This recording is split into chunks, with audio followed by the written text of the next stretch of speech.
Welcome sa Benji Quezon TV. Hello guys, nandito tayo ngayon sa bakanting lote. Guys, eto pala yung kulungan ng ating mga manok. Ayan sila guys, apartment style yan guys. Ako na rin nag-welding yan guys, huwag kayong mag-alala, marunong naman akong mag-welding.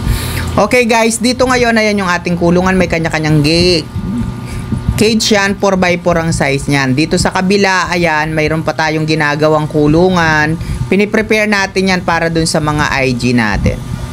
Okay guys, dito sa unang cage ng kulungan, mayroon tayong mixed breed dito ng bonsai at saka ng koshamo.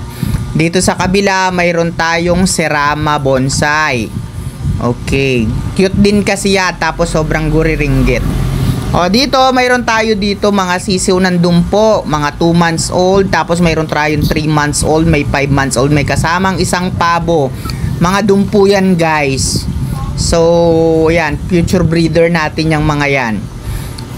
Dito sa kabila, mayroon tayong mga 5 months old dito na mga dumpo din.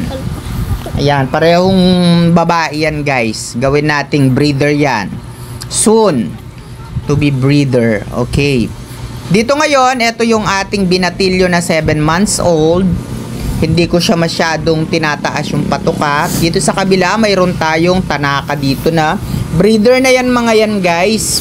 May sisiw na pala yung mga yan. Ayan. Tapos binibilad natin sila sa umaga guys. Kasi kailangan nilang mabilad, maarawan para lumakas yung kanilang resistensya. Dito sa kabila, ayan, mayroon tayo ditong Gohan. Yan pala si Lily, yung aking dumalaga. Shout out tayo kay Sir Ali. Galing sa kanya yan. O yan.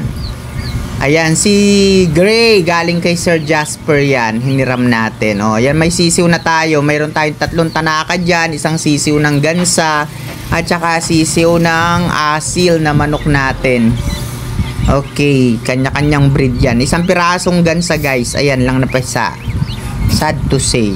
Okay, dito sa baba, yan, mayroon tayo yan. Asil yan guys. Dito sa baba, mayroon tayong mga pabo na 1 buwan. Mag-1 buwan at kalahati na yan guys.